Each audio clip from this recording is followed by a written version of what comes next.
दोस्तों, आने वाली विजयदशमी या यूं कहो तो बुराई पे अच्छाई की जीत हम लोग तो हर साल मनाते हैं।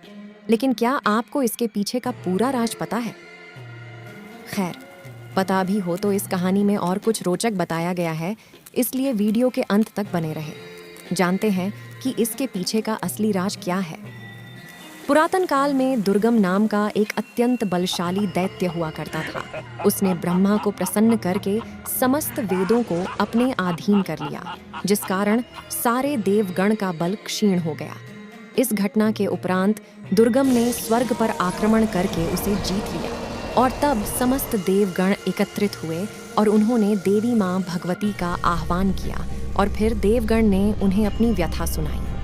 तब माँ भगवती ने समस्त देवगण को दैत्य दुर्गम के प्रकोप से मुक्ति दिलाने का आश्वासन दिया।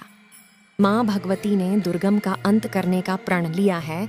यह बात जब दुर्गम को पता चली तब उसने स्वर्ग लोक पर पुनः आक्रमण कर दिया और तब माँ भगवती ने दैत्य दुर्गम की सेना का संहार किया और अंत में दुर्गम को भी मृत्यु लोक पहुंचा दिया। माँ भगवती ने दुर्गम के साथ जब अंतिम युद्ध किया तब उन्होंने भुवनेश्वरी, काली, तारा, छिन्नमस्ता, भैरवी, बगला तथा दूसरी अन्य महाशक्तियों का आह्वान करके उनकी सहायता से दुर्गम को पराजित किया था। इस भीषण युद्ध में विकट दैत्य दुर्गम को पराजित करके उसका वध करने पर माँ भगवती दुर्गा नाम से प्रख्यात हुई। नवरात्रि के दिनों में आपने देखा होगा कि जहाँ भी माँ दुर्गा की पूजा होती है वहाँ माता की मूर्ति के साथ उस परम शक्तिशाली असुर महिषासुर की भी प्रतिमा माता के साथ होती है। इस मूर्ति में माता त्रिशूल से महिषासुर का वध कर रही होती हैं। तस्वीरों में भी माता के साथ महिषासुर को दर्शाया जाता है। लेकिन क्या आपने कभी सोचा है कि माता के साथ महिषासुर क्यों होता है? दरअसल इसके पीछे माता का करुणामय हृदय है जो शत्रुओं पर भी दया भाव रखता है। आइए जानते हैं इसके पीछे के रहस्य के बारे में। देवी भागवत पुराण में कथा है कि रंभ नामक एक असुर था जिसने अग्निदेव की तपस्या से एक पुत्र को प्राप्त किया था जो एक महिषी यानी भैंस से उत्पन्न हुआ था, इसलिए वह महिषासुर कहलाया। यह असुर वरदान के कारण जब चाहे मनुष्य और भैंस का रूप ले सकता था।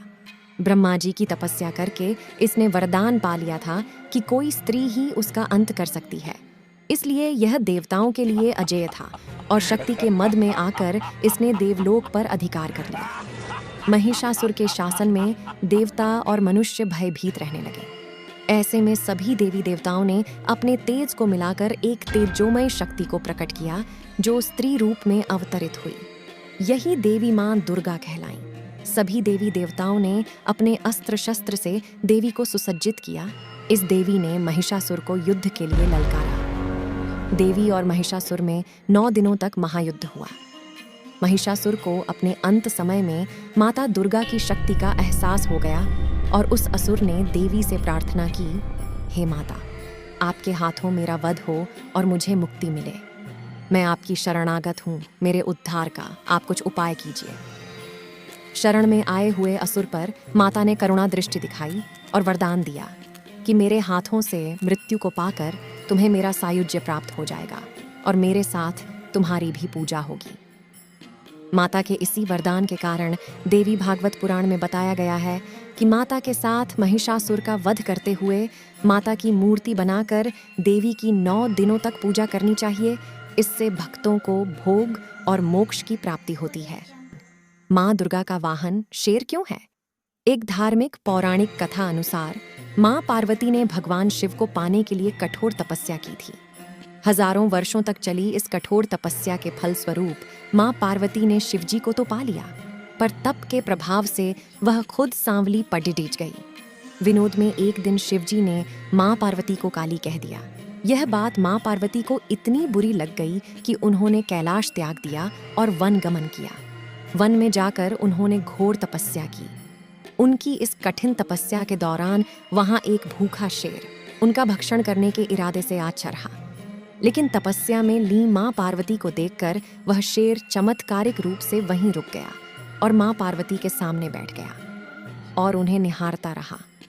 माँ पार्वती ने तो हठ ले ली थी कि जब तक वह गौरी रूपवान नहीं हो जाएंगी तब तक तप करती ही रहेंगी। शेर भी भूखा प्यासा उनके सामने बरसों तक बैठा रहा। अंत में शिवजी प्रकट हुए और माँ पार्वती को गौरी होने का वरदान देकर अंतर्ध्यान हो गए। इस प्रसंग के बाद पार्वती माँ गंगा स्नान करने गईं, तब उनके अंदर से एक और देवी प्रकट हुई और माँ पार्वती गौरी बन गई और उनका नाम इसीलिए गौरी पड्डढ़ा। और दूसरी देवी जिनका स्वरूप श्याम था, उन्हें कौशिकी नाम से जाना गया। स्नान संपन्न करने के उपरांत जब माँ पार्वती गौरी वापस लौट रही थीं, तब उन्होंने देखा कि वहाँ एक शेर बैठा है जो उनकी ओर बड़े ध्यान से देखे जा रहा है। शेर एक मांसाहारी पशु होने के बावजूद उसने माँ पर हमला नहीं किया था। यह बात माँ पार्वती को आश्चर्यजनक लगी। फिर उन्हें अपनी दिव्य शक्ति से यह भास हुआ कि वह शेर तो तपस्या के दौरान भी उनके साथ वहीं पर बैठा था। और तब माँ पार्वती ने उस शेर को आशीष देकर अपना वाहन बना लिया। माँ दुर्गा ने जब नष्ट किया देवगण का अभिमान, देवताओं और राक्षसों के बीच एक बार अत्यंत भीषण युद्ध हुआ। रक्त से सराबोर इस लड़ाई में अंततः देवगण विजयी हुए। जीत के मद में देवगण अभिमान और घमंड से भर गए तथा स्वयं को सर्वोत्तम मानने लगे। देवताओं के इस मिथ्या अभिमान को नष्ट करने हेतु माँ दुर्गा ने तेजपुंज का रूप धारण किया और फिर देवताओं के समक्ष प्रकट हुईं। तेजपुंज विराट स्वरूप देखकर समस्त देवगण भयभीत हो उठे और तब सभी देवताओं के राजा इंद्र ने वरुण देव को तेजपुंज का रहस्य जानने के लिए आगे भेजा। तेजपुंज के सामने जाकर वरुण देव अपनी शक्तियों का बखान करने लगे और तेजपुंज से उसका परिचय मांगने लगे। तब तेजपुंज ने वरुण देव के सामने एक अदना सा छोटा सा तिनका रखा और उन्हें कहा कि तुम वास्तव में इतने बलशाली हो, जितना तुम खुद का बखान कर रहे हो, तो इस तिनके को उड़ढा कर दिखाओ। वरुण देव ने आधी चोटी का बल लगा दिया, पर उनसे वह तिनका रत्ती भर भी हिल नहीं पाया और उनका घमंड चूर चूर हो गया। अंत में वह वापस लौटे और उन्होंने वह वास्तविकता इंद्रदेव से कही। इंद्रदेव ने फिर अग्निदेव को भेजा। तेजपुंज ने अग्निदेव से कहा कि अपने बल और पराक्रम से इस तिनके को भस्म करके बताइए। अग्निदेव ने भी इस कार्य को पार लगाने में अपनी समस्त शक्ति झोंक दी, पर कुछ भी नहीं कर पाए। अंत में वह भी सिर झुकाए इंद्रदेव के पास लौट आए। इस तरह एक एक करके समस्त देवता तेजपुंज की चुनौती से परास्त हुए। तब अंत में देवराज इंद्र खुद मैदान में आए, पर उन्हें भी सफलता प्राप्त न हुई। अंत में समस्त देवगण ने तेजपुंज से हार मानकर वहां उनकी आराधना करना शुरू कर दिया। तब तेजपुंज रूप में आई माँ दुर्गा में अपना वास्तविक रूप दिखाया और देवताओं को यह ज्ञान दिया कि माँ शक्ति के आशीष से आप सब ने दानवों को परास्त किया है। तब देवताओं ने भी अपनी गलती के लिए क्षमा मांगी और अपना मिथ्या अभिमान त्याग दिया। यही थी माँ दुर्गा की कुछ रोचक बातें। और अंत तक बने रहने के लिए धन्यवाद। इसी तरह की जानकारी के लिए हमें सपोर्ट करें ताकि हम इस तरह की वीडियो आप तक पहुंचा सकें।